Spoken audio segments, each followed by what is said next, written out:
Thursday 1995, on board the Renault Espace F1.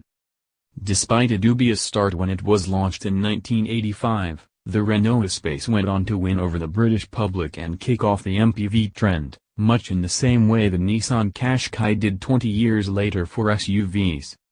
But after a decade on sale, the Espace II of 1991 was essentially just a reskin of the original, and in the face of upcoming competition from Chrysler, Citroën, Fiat, Ford, Honda, Peugeot, Vauxhall, and Volkswagen, Renault felt it needed to make some noise about its people carrier.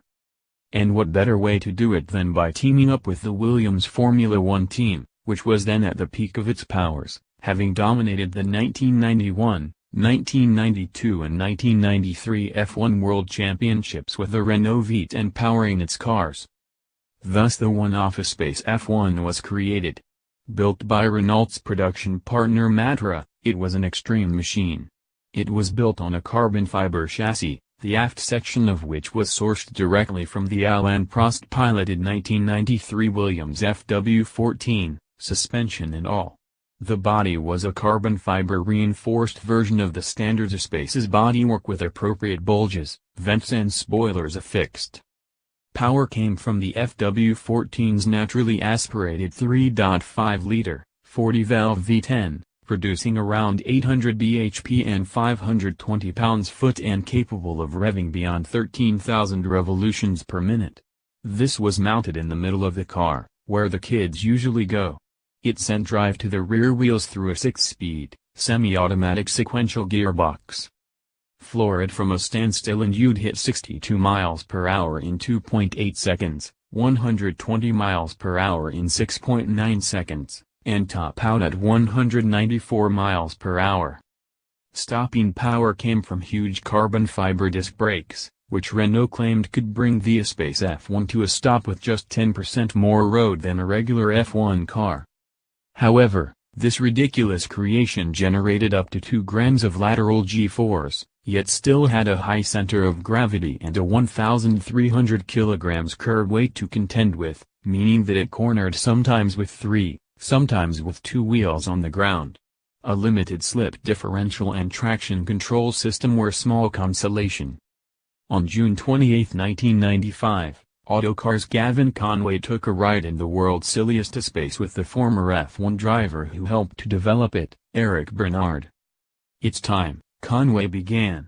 "Race harness yanked hard enough to knock the breath out of me. Lots of people wagging thumbs up.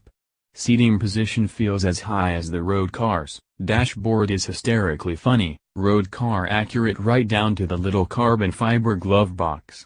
Earplugs with intercom to driver shoved deep into my ears. Eric, you wouldn't try to scare me now, would you?"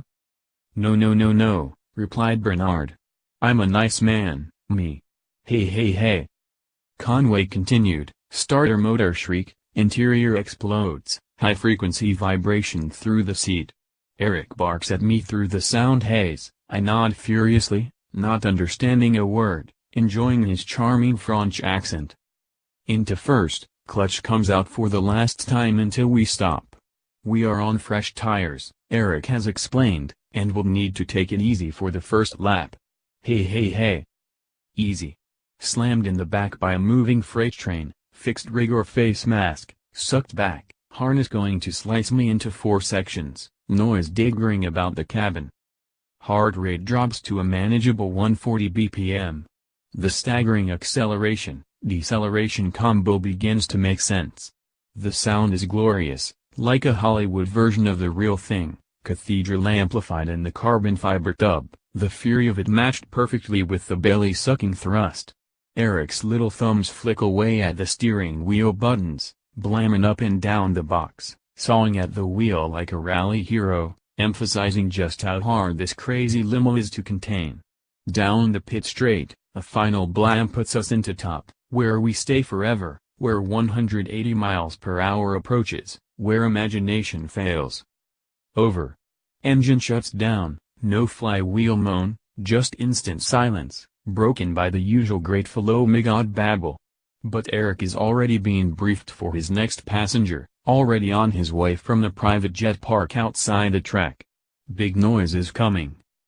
The Renault Safrane barely settles on its coils when the front doors pop open and suited minders run to the back.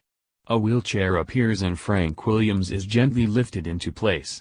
Struck deeply at the profound helplessness, arms and hands useless at his sides.